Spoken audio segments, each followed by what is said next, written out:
नमस्कार। आज के इस बेहद खास एनालाइजर में बहुत बहुत स्वागत है। आज हम टेक्निकल ट्रेडिंग की दुनिया को बिल्कुल सिंपल तरीके से डिकोड करने वाले हैं। चार्ट्स को पढ़ना कभी-कभी किसी अजनबी भाषा को समझने जैसा लगता है ना? पर आज हम कुछ ऐसे बिल्डिंग ब्लॉक सेट करेंगे जो किसी भी चार्ट को शीशे की तरह साफ कर देंगे। हम प्राइस एक्शन के एकदम बेसिक सिद्धांतों से शुरू करके उन बारीकियों तक जाएंगे जो सच में मार्केट में सफलता तय करती हैं। तो चलिए शुरू करते हैं। तो चलिए सबसे पहले उस प्रॉब्लम की बात करते हैं जो अक्सर लोगों को परेशान करती है। आखिर इतने सारे स्टॉक चार्ट ब्रेकआउट्स फेल क्यों हो जाते हैं? एक कैंडल किसी अहम लाइन को पार करती है, ऐसा लगता है कि अब एक बड़ी छलांग लगने वाली है, और फिर अचानक से प्राइस धड़ाम से नीचे गिर जाता है। ये झूठे ब्रेकआउट्स का फ्रस्ट्रेशन है। हैरानी की बात तो यह है कि चार्ट्स पर दिखने वाले लगभग 70% ब्रेकआउट्स अक्सर फेल हो जाते हैं। आज के इस विश्लेषण का मेन फोकस इसी मिस्ट्री को सॉल्व करना और मार्केट के इन ट्रैप से बचने का सॉलिड तरीका खोजना है। मार्केट के एक्शन को डिकोड करने का हमारा रोड मैप कुछ इस तरह रहेगा। नंबर 1, बुनियादी लाइंस और जोन। नंबर 2, ब्रेकआउट्स और ब्रेकडाउन्स का एक्शन। नंबर 3, सच बताने वाला volume. Number 4, multi time frame analysis. और आखिर में सबसे जरूरी, ट्रेडिंग रिस्क मैनेजमेंट।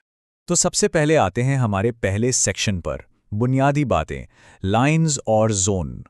मार्केट कभी भी एक सीधी लकीर में नहीं चलता। ये हमेशा लहरों की तरह हायर हाईज और लोअर लोज बनाते हुए आगे बढ़ता है। इसे समझने के लिए ट्रेंड लाइन सबसे अहम टूल है। ट्रेंड लाइन को चार्ट पर मार्केट मोमेंटम की एक बाउंड्री की तरह माना जा सकता है। ये सिर्फ एक लाइन नहीं है, बल्कि ये दिखाती है कि मार्केट का बहाव किस दिशा में है। जब प्राइस एक निश्चित ट्रेंड में होता है तो यही लाइन ये पहचानने में मदद करती है कि हाई प्रोबेबिलिटी वाले ट्रेड सेटअप्स कहाँ बन सकते हैं। अब सवाल यह है कि एक असरदार ट्रेंड लाइन खींचने का सटीक तरीका क्या है। बहुत सिंपल है। सबसे पहले मार्केट के ओवरऑल ट्रेंड की दिशा पहचानी जाती है। उसके बाद कम से कम 3 प्रमुख प्राइस पॉइंट्स या स्विंग्स को जोड़ा जाता है। यहाँ एक बहुत बड़ा कंफ्यूजन ये होता है कि क्या ट्रेंड लाइन को कैंडल की बॉडी को छूना चाहिए या उसकी विक को। सच बताऊं तो इससे कोई खास फर्क नहीं पड़ता। असली बात यह है कि लाइन पर जितने ज्यादा टच पॉइंट्स होंगे, ट्रेंड लाइन उतनी ही मजबूत मानी जाएगी। एक और बहुत जरूरी बात जो नजरअंदाज नहीं की जा सकती, सपोर्ट और रेजिस्टेंस को देखने का नजरिया बदलना जरूरी है। ये कोई रेजर जैसी पतली लकीरें नहीं हैं, बल्कि ये एक डायनामिक जोन या पूरा इलाका होते हैं। और ये बात बहुत ही शानदार तरीके से ये समझाती है कि जब इन्हें एक जोन की तरह देखा जाता है तो एग्जैक्ट टच को लेकर दिमाग पर कोई फालतू का दबाव नहीं पड़ता। कहीं बॉडी टच हो सकती है तो कहीं विक, और यही एक डायनामिक मार्केट की असलियत है। आगे बढ़ते हैं सेक्शन 2 की तरफ, एक्शन, ब्रेकआउट्स और ब्रेकडाउन्स। जब मार्केट एक ही रेंज में फंसा होता है, जिसे साइडवेज मार्केट कहते हैं, तो वो जनरली एक नो ट्रेड जोन होता है। असली एक्शन तब शुरू होता है जब प्राइस इन बाउंड्रीज को तोड़ता है। ब्रेकआउट तब होता है जब प्राइस अपने ऊपर मौजूद रेजिस्टेंस की रुकावट को बिल्कुल चीरता हुआ ऊपर निकल जाता है। इसके ठीक विपरीत ब्रेकडाउन तब होता है जब प्राइस अपने नीचे मौजूद सपोर्ट जोन को तोड़कर तेजी से नीचे की ओर गिरता है। ये दोनों ही स्थितियां ये बताती हैं कि प्राइस अब अपनी पुरानी बाउंड्रीज से आजाद हो चुका है। लेकिन रुकिए, ब्रेकआउट या ब्रेकडाउन के तुरंत बाद क्या होता है? यहीं पर रीटेस्ट का कॉन्सेप्ट सामने आता है। जब कोई रेजिस्टेंस टूटता है तो प्राइस अक्सर वापस लौटकर उसी लाइन को छूता है, और वो पुरानी रुकावट अब एक नया सपोर्ट बन जाती है। इसी तरह टूटा हुआ सपोर्ट बाद में रेजिस्टेंस बन जाता है। मार्केट में किसी टूटी हुई लाइन तक प्राइस का वापस आना घबराने वाली बात नहीं है, बल्कि ये एक बिल्कुल सामान्य प्रक्रिया है जो अक्सर एक दूसरी और सुरक्षित एंट्री का मौका देती है। अब चलते हैं सेक्शन 3 पर, सच बताने वाला वॉल्यूम। कहा जाता है कि वॉल्यूम ही असली कंफर्मेशन है। तो सबसे क्रूशियल पॉइंट यह है कि बिना वॉल्यूम के चार्ट्स पर होने वाला कोई भी ब्रेकआउट या ब्रेकडाउन महज एक मार्केट ट्रैप हो सकता है। वॉल्यूम मार्केट में लाई डिटेक्टर या झूठ पकड़ने वाली मशीन की तरह काम करता है। जब प्राइस एक अहम लेवल को तोड़ता है तो उसके पीछे एक भारी ताकत होनी चाहिए, और वो ताकत वॉल्यूम से ही आती है। वॉल्यूम को डिकोड करने के नियम एकदम स्ट्रेट फॉरवर्ड है। अगर प्राइस किसी जोन को पार कर रहा है और उसके साथ वॉल्यूम में अचानक बहुत बड़ी बढ़ोतरी दिख रही है, तो वो एक वैलिड मूव है। लेकिन अगर प्राइस तो बढ़ रहा है या गिर रहा है पर वॉल्यूम सूखा हुआ है, तो ये खतरे की घंटी है। ये एक झूठा सिग्नल हो सकता है।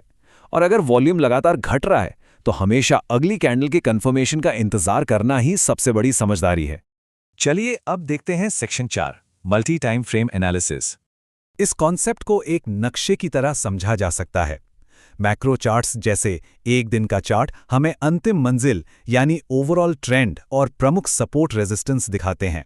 वहीं माइक्रो चार्ट्स जैसे 15 मिनट का चार्ट ये बताते हैं कि एग्जैक्ट एंट्री कब लेनी है और रिस्क को तुरंत कैसे मैनेज करना है। जब हम बड़े टाइम फ्रेम के सपोर्ट को छोटे टाइम फ्रेम के ब्रेकआउट टाइमिंग के साथ जोड़ते हैं तो सफलता की संभावनाएं कई गुना बढ़ जाती हैं। ये एक बेहद कारगर तकनीक है। यहाँ एक प्रो लेवल टिप पर ध्यान देना चाहिए। जब मार्केट में प्राइस सिकुड़ रहा होता है और ऊपरी और निचली ट्रेंड लाइंस एक दूसरे के बेहद करीब आ जाती हैं तो इसे टाइट रेंज कहा जाता है। इसे कभी भी नज़रअंदाज नहीं करना चाहिए। ये एक दबे हुए स्प्रिंग की तरह होता है। जब भी ये टूटेगा तो प्राइस में एक बहुत ही तेज और शक्तिशाली मूव देखने को मिलेगा। ऐसे हाई पोटेंशियल सेटअप्स हमेशा रडार पर होने चाहिए। और अब आते हैं अपने आखिरी सेक्शन पर, ट्रेडिंग रिस्क मैनेजमेंट। चार्ट्स को पढ़ना और ब्रेकआउट्स पहचानना तो हमने सीख लिया, लेकिन मार्केट में टिकने के लिए अपनी कैपिटल को बचाना सबसे अहम है। अगर किसी को मैनुअली सपोर्ट और रेजिस्टेंस लाइंस खींचने में परेशानी होती हैं तो उनके लिए पिवट पॉइंट्स एक शानदार टूल हैं। ये पहले से बने हुए ऑटोमेटिक लेवल्स होते हैं जैसे R1 और R2।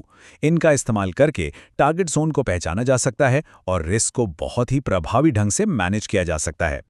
रिस्क मैनेजमेंट का एक और बेहतरीन तरीका है ट्रेलिंग स्टॉप लॉस। इसकी लाइफ साइकिल कुछ इस तरह होती है। मान लीजिए कि एक वैलिड ब्रेकआउट पर एंट्री ली गई है। जैसे ही प्राइस पहले टारगेट जोन R1 पर पहुंचता है तो स्टॉप लॉस को आगे बढ़ाकर पिछली कैंडल के हाई या लो पर रख दिया जाता है। इस तरह जैसे जैसे ट्रेड प्रॉफिट में आगे बढ़ता है, कैपिटल पूरी तरह सुरक्षित होती जाती है और बिना डरे मोमेंटम का फायदा उठाया जा सकता है। अब इस एक्सप्लेनर को खत्म करने से पहले ये एक ऐसा सवाल है जो सीधा सोचने पर मजबूर करता है।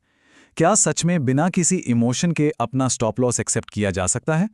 देखिए, एक अच्छी एनालिसिस के बावजूद मार्केट में नुकसान हो सकता है, क्योंकि कई ब्रेकआउट्स झूठे भी होते हैं। इसलिए मार्केट को अपना स्टॉप लॉस देना सीखना सबसे बड़ी कला है। बिना भावनाओं में बहे अपने स्टॉप लॉस का सम्मान करना ही एक सुरक्षित और सफल सफर की कुंजी है। आज के इस एक्सप्लेनर में जुड़ने के लिए धन्यवाद। इन चार्ट्स को गहराई से एनालाइज करते रहें और हमेशा सीखते रहें।